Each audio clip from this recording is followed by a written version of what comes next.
Kepala Badan Reserse dan Kriminal Kabareskrim Polri Komisaris Jenderal Sutarman hari ini menjalani uji kepatutan dan kelayakan sebagai calon Kapolri oleh Komisi 3 DPR. Ya, dalam uji kepatutan dan kelayakan ini, Sutarman akan lebih dulu memaparkan visi dan misinya sebagai calon tunggal pengganti Jenderal Timur Pradopo.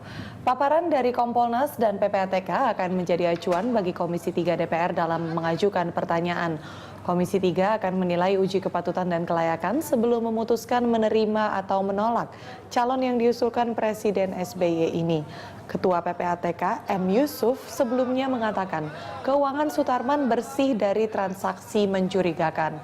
Laporan ini disampaikan secara tertutup kepada Komisi 3 minggu lalu. M. Yusuf menjelaskan Sutarman memiliki 4 rekening yang sudah ditutup tahun 2008 lalu.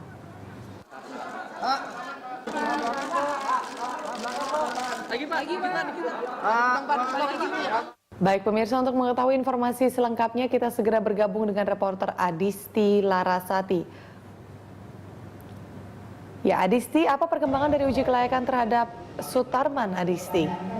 Ya, Mendy, sekitar pukul 10 pagi tadi memang Komisi 3 DPR RI menggelar uji kepatutan dan kelayakan atau fit and proper test terhadap calon tunggal yang diajukan oleh Presiden Susilo Bambang Yudhoyono, yaitu Komisaris Jenderal Polisi Sutarman yang diajukan oleh Presiden SBY sebagai calon Kapolri. Dan sekitar pukul 10 pagi tadi fit and proper test telah dimulai dan hingga saat ini masih terus berlangsung. Dan memang rencananya Komjen Polisi Sutarman akan melakukan atau memaparkan visi dan misinya sebagai calon Kapolri tunggal yang diajukan oleh Presiden Susilo Bambang Yudhoyono. Dan saat ini Komjen Polisi Sutarman tengah memaparkan visi dan misinya. Di antaranya ada visi dan misinya yang nantinya kelak akan menjadi Kapolri, yaitu tentang mengenai mengembalikan kepercayaan masyarakat terhadap institusi Polri. Ia juga akan membentuk satu badan yang akan memang melakukan birokrasi reformasi terhadap rekrutmen polisi yang bersih dan juga transparan dan juga bebas dari KKN. Iya. Lalu Adisti, apa tanggapan anggota Komisi 3 DPR terhadap pencalonan tunggal calon Kapolri ini, Adisti?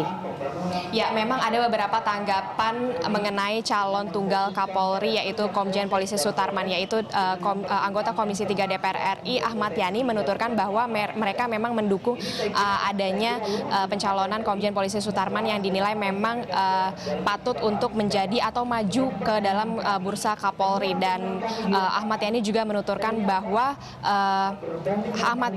Komjen Polisi Sutarman juga bersih dari rekening gendut, dan hal tersebut juga disampaikan oleh Jenderal Panglima TNI yaitu Muldoko, dan berikut pernyataannya. Masalah kepolisian yang paling rentan sekarang ini ada dua hal menurut saya. Satu adalah masalah keamanan, ya kan, yang menyerba orang-orang merasa tidak aman, termasuk jangankan masyarakat dan rakyat sendiri, polisi pun sendiri merasa tidak aman. Itu yang pertama.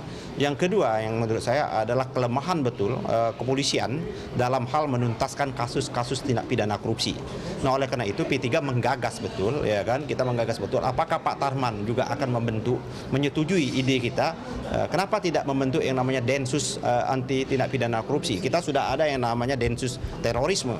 Kita sudah ada yang namanya BNN. Kenapa masalah korupsi ini apakah tidak bagian yang terpenting juga?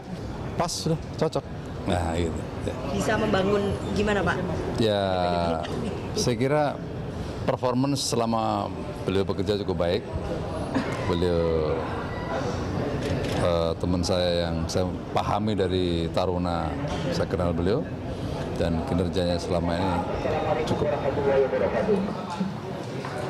Ya, Mendy, memang sebelumnya Komisi 3 DPR RI sudah memanggil Kompolnas dan juga PPATK untuk memberikan masukan terhadap track record terhadap Komjen Polisi Sutarman selaku calon Kapolri yang baru. Dan Komjen Polisi Sutarman nantinya akan mengisi jabatannya sebagai Kapolri menggantikan Jenderal Polisi Timur Pradopo yang telah habis masa purna tugasnya akhir Oktober ini. Dan rencananya memang pengumuman calon Kapolri baru Komjen Polisi Sutarman ini akan diumumkan oleh DPR RI pada pukul 7 atau sekitar pukul 8 malam nanti.